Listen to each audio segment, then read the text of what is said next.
It's locked, all right.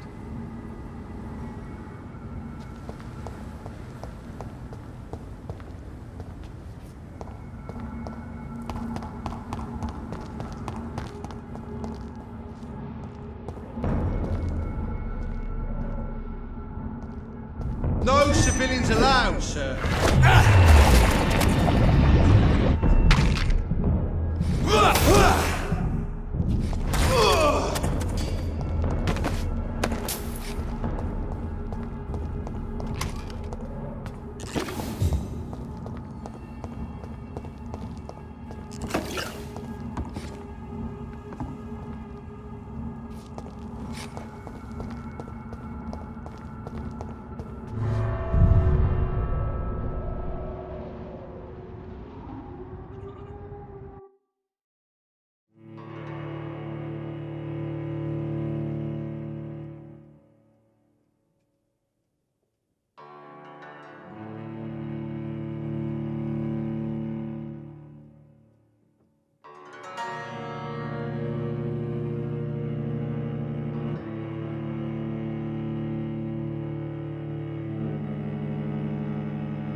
It's locked.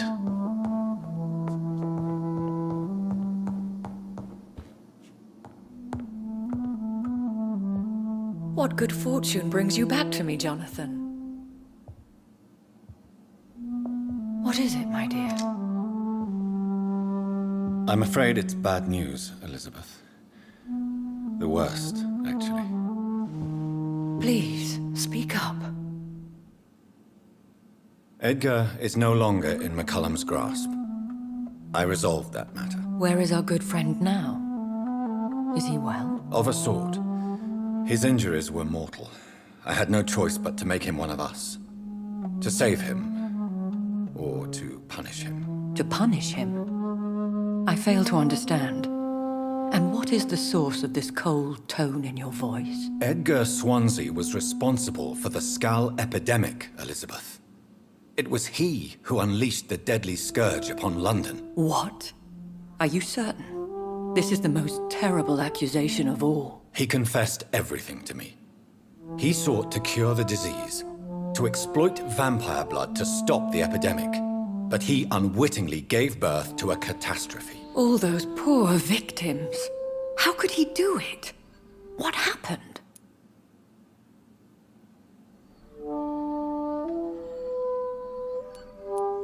Edgar gave no heed to ethics. His theory could have been proven to be correct, but he abused the confidence of his patients to test it. I must say I'm shocked, Jonathan. Who would have thought it? And the poor patient. Let me guess. It was Harriet Jones, was it not? Yes. That explains how Doris Fletcher was infected, and how she became an Ichor. She secretly visited her mother at Pembroke. Then we have no choice. We must act quickly, Jonathan. We must return to the sewers and put an end to the threat poor Harriet embodies. I have one more matter to discuss with you. Harriet Jones was the primary case, but do you know what a healthy carrier is? There is a tone in your voice that frightens me, Jonathan. What are you trying to say? It was your blood Edgar used for his experiment on Harriet Jones. What?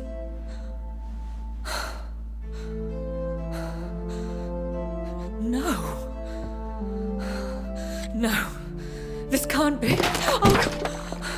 Elizabeth, are you all right? No, I have to go. What do you mean? Leave me alone. Save the city, Jonathan. Save what can be saved. Elizabeth, I need answers. Why did your blood Stay cause away this? from me. Please. I swear I never was your Wait! enemy. No! Elizabeth!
Now would be a good time to blend the recipe Marshall used when he fought the disaster. I know where to find what I need.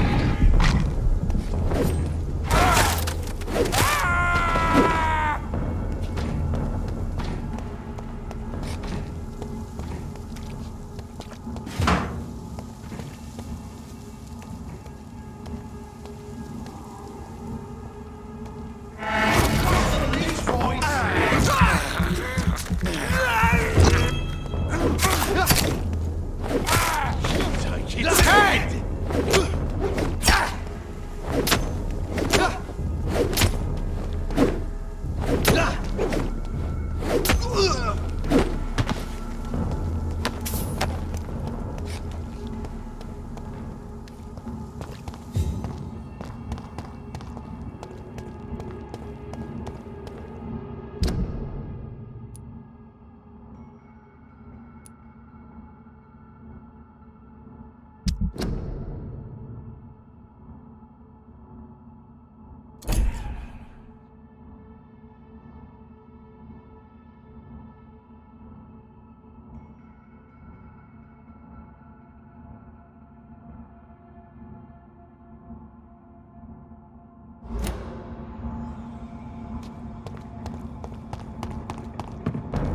Watch yourselves! There's one of them! Over there!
Are you from Ascalon?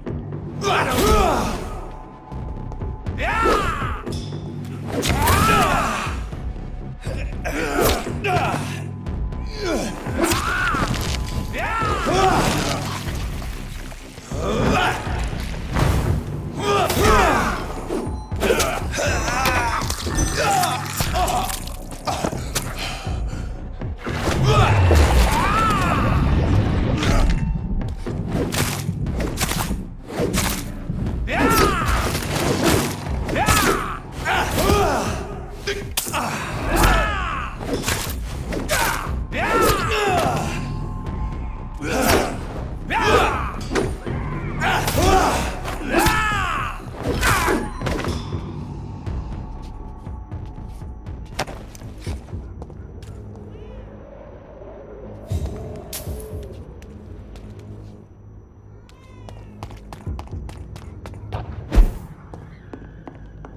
It's locked.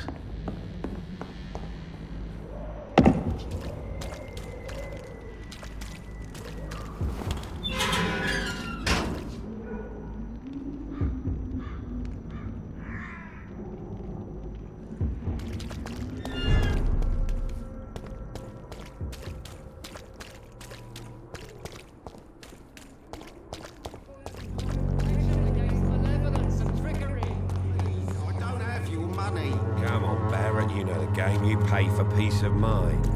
Can't you just look the other way this week, Joe? Come on, we can sort it out.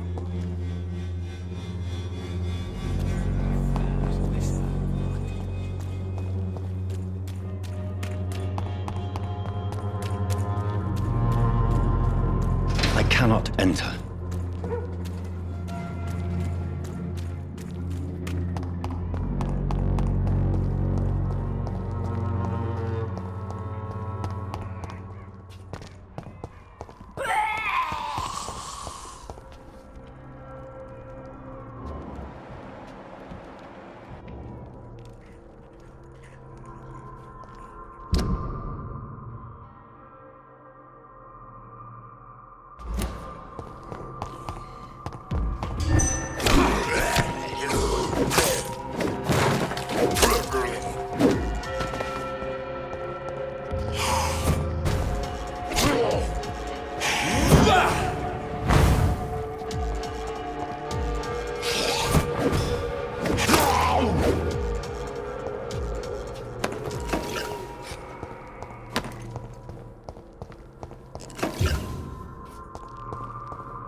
Good evening, Miss Price.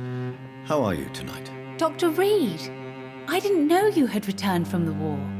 I had a new doctor when you left, but he's not as kind as you. Always glad to see a former patient in good condition. It's been a long time. Too long indeed. And as a token of my appreciation, I'll grant you the best price if you fancy buying anything from my humble shop. What is your opinion of Aloysius Dawson? His recovery is remarkable. As for the wall he's planning to build around the district, I don't see the harm in wanting to be safe behind a great barrier.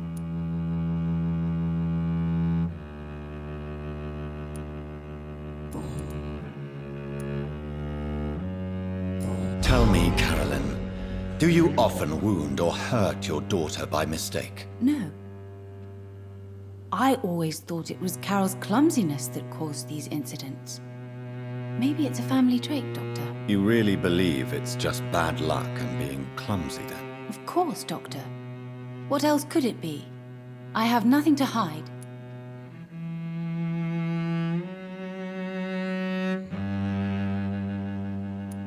Does your daughter still worry you, Miss Price? I remember you were often concerned about her health when she was younger. Have you not seen Carol since you returned? She's almost a young woman now. But she'll always remain my sweet little baby. So you're less afraid? Some things never change. Carol is still too clumsy for her own good. Sometimes her innocence puts her in real danger. Why would her innocence put her in danger? She does not realize how cruel life can be. Maybe I was a bad mother to protect her too much. My poor dear Carol.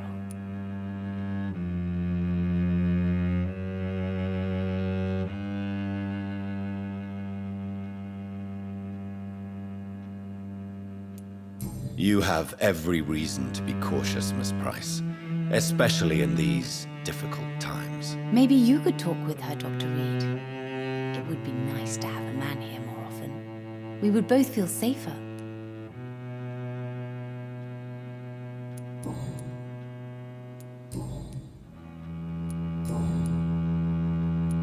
What can you tell me about yourself, Miss Price? I'm still managing my shop. The only difference is, since the quarantine, we're open at night. You, on the contrary, seem to have changed a lot. Really? Have I changed that much? It must have been the war and the night shifts since my return. Don't get me wrong, Dr. Reed, you're still handsome. Just maybe a little bit wiser, more serious. It suits you well.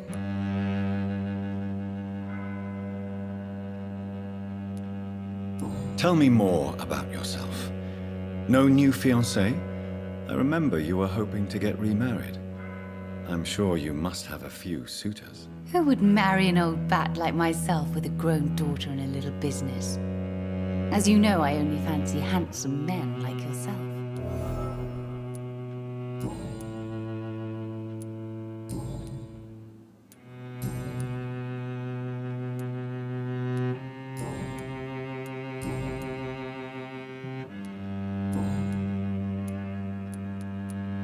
May I look at your goods, Miss Price? It's always a pleasure to have you here, Dr. Reed. Take all the time you need.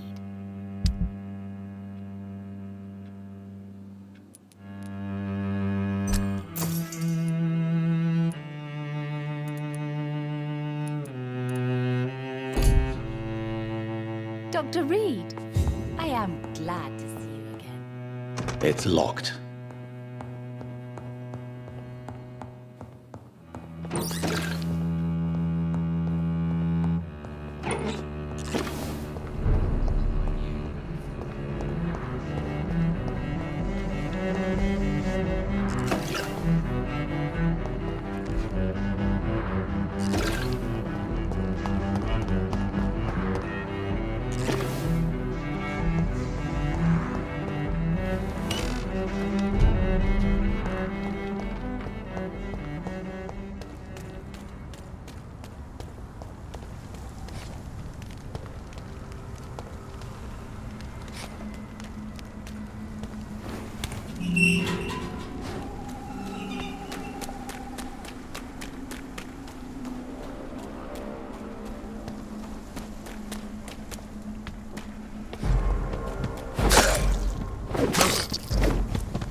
Whose blood could be purer than that of William Marshall? Lord Redgrave will have to spare me a drop. Women of all countries unite! Good evening, old chap. Are you all right? I won't lie to you, Johnny. I'm not a well man.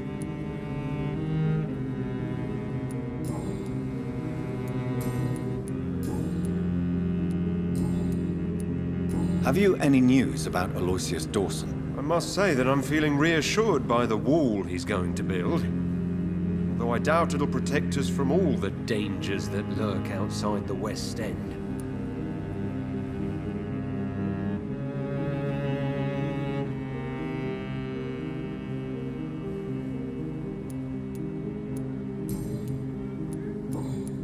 You need some rest, Clarence. You should try to sleep. London has brought so much pain to me. And I want to leave. We meet again, Mr. Kimura, in a more peaceful situation. Dr. Reed, still visiting London by night? We must both be nocturnal animals, you and I. After your captivity, I thought you'd be more cautious. Breathing the cold night air helps calm my mind, sir. I've had the most frightening nightmares since I escaped that filthy jail. Have you heard of Aloysius Dawson? I heard about his plan to eradicate the epidemic. It gives me shivers to realize I was as cold as him until recently.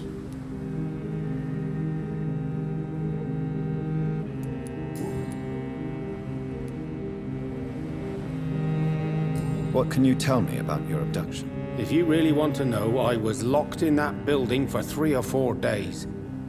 My jailer was insane, mumbling about sacrifice and voices. And why didn't he sacrifice you? That was the weirdest part. He claimed to spill blood was not enough. It had to be done when some stars were aligned. Which stars? That's the whole point. He wanted me to talk to him about some Red Queen configuration or constellation. I've never heard of such an astronomical term. What did he say about voices? He constantly whined about the voice of his master, ordering him to do terrible things. He wanted to silence the voice by offering blood. My blood.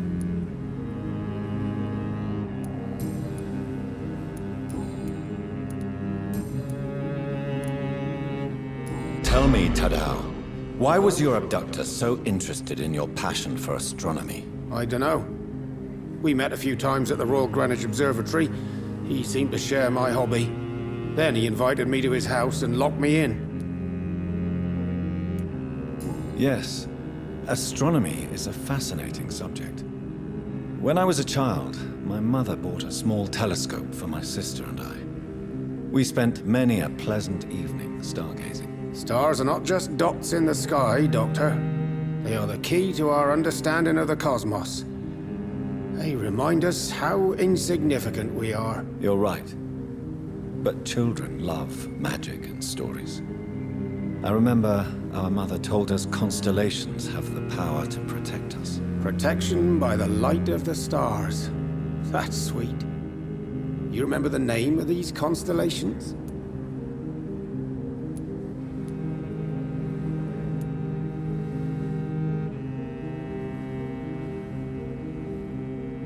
Cygnus. The constellation that was supposed to protect Mary. Memory's a strange thing. I can recite without hesitation the names of the 88 constellations, yet I barely remember my own childhood. Did he fake his interest in astronomy to get close to you? No. In his madness, he spoke about a blood sacrifice to be made to his master when the stars aligned to a specific configuration.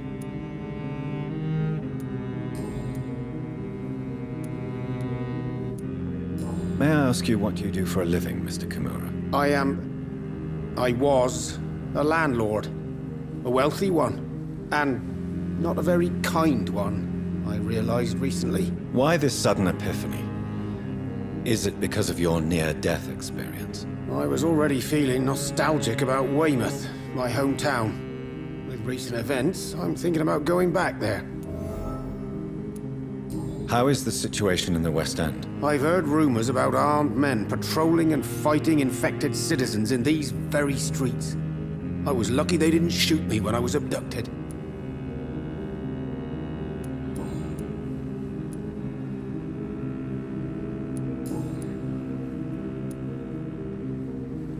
Why are you so nostalgic for your hometown, Tadao? I was focused so much on making money, I almost forgot that my relatives and friends are threatened by this epidemic. Have you heard anything from your family? I was not only a bad landlord, I was also a bad husband. I've not seen my wife and son for years. Busy, busy, busy. At least now you're ready to go back and see them. But don't be surprised if your son bears a grudge, sir. You make it sound like you suffered from an absent father yourself, Dr. Reed. Well, I'll keep your warning in mind.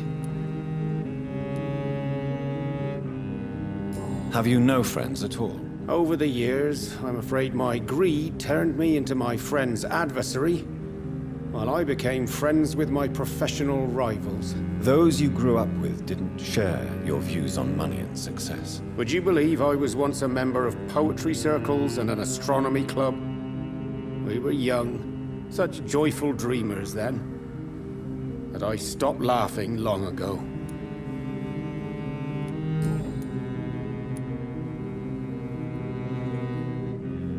Can you change? And is it what you really want? If so, it must come from within, not without. I've seen what an altruistic gesture can do. Nothing forced you to save me, Dr. Reed, but you did. I will follow your example in these matters from now on.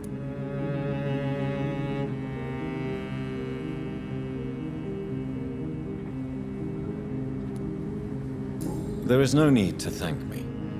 Rescuing a London citizen should not be out of the ordinary, though I'm afraid it may appear so in these difficult times. You did not only rescue me, you fought for me. You put your life in danger to save me. That's quite extraordinary. How will you cope if you're attacked again? I don't know. I've heard about these men and women who patrol the West End every night, chasing criminals like my abductor. Maybe I should join them.